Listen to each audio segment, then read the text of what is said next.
Lahat ng bagay po na daan sa usapan. Kailangan nyo lang talaga pakinggan, kailangan ng malawak na pag-unawa. Sana maintindihan po ninyo na kung bakit hindi ko siya ma-post sa page ko, mas pinili ko siyang mag-video na lang ako. Kasi para sa akin yung pag-eruption po ng dalawang si volcano is napakahirap po pagmasdan.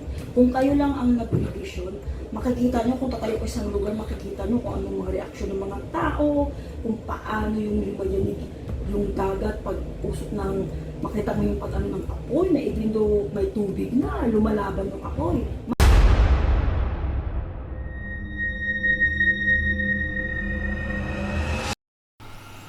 Hello po mga ka-PTV, sa video na ito ay tatalakayin natin ang lindol na singlakas ng The Big One at ang pagsabay-sabay ng pagsabog ng mga bulkan pati sa Pilipinas ay nadamay.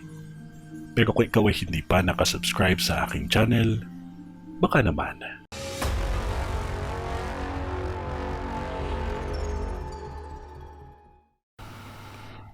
Isang undersea volcano ang nakikita ko na sasabog dito sa bansa natin na halos nasabayan lang ng isang pang-Asian country. Bulkan sa ilalim ng dagat ito. At ang taal ay sasabog ito ulit, ngunit may kalakasan na ito. May dalawang bulkan akong nakikita na sasabog pa lamang na halos nasabayan ng 3 Asian country pa. Sa mundo natin na hamon ng kalikasan ng mahirap na kalabanin, alam ko may ibang tao na takot sa katotohanan ng mundo natin. Ngunit mas mainam na maging handa at panalangin ang importante nating gawin. Maging handa lamang lang ang lahat dahil ang The Big One ay dahan-dahan nang magpaparamdam. May isang lindol na nagbigay ng pinsala dito sa Manila o Metro Manila.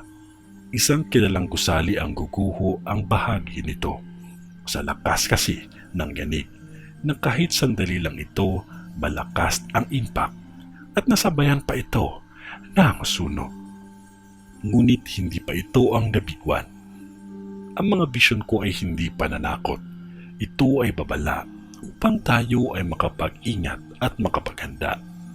Maging maingat ang lahat ng mall sa Luzon, lalong-lalo na sa Marikina na may mall na matindi ang tupok ng apoy na halos nasunog ang buong mall. Maging maingat tayong lahat at huwag kalimutan ang manalangin palagi. Maihahalin tulad lamang ito sa mga taong nagpapariting sa akin. May negatibo at positive. Ngunit naagapan ang mga negatibo. Nasa sa inyo pa din ang paniniwala. Hindi ko kasi hinihiling na paniwalaan o gustuhin ninyo ako. Ang mahalaga na pabatid ko sa inyo ang mga negatibong pangyayari bilang paalala o babala. Ngunit isang bagay lang ang huwag ninyong kalimutan, ang manalangin palagi. Dahil ang Diyos pa din ang mas makapangyarihan sa lahat.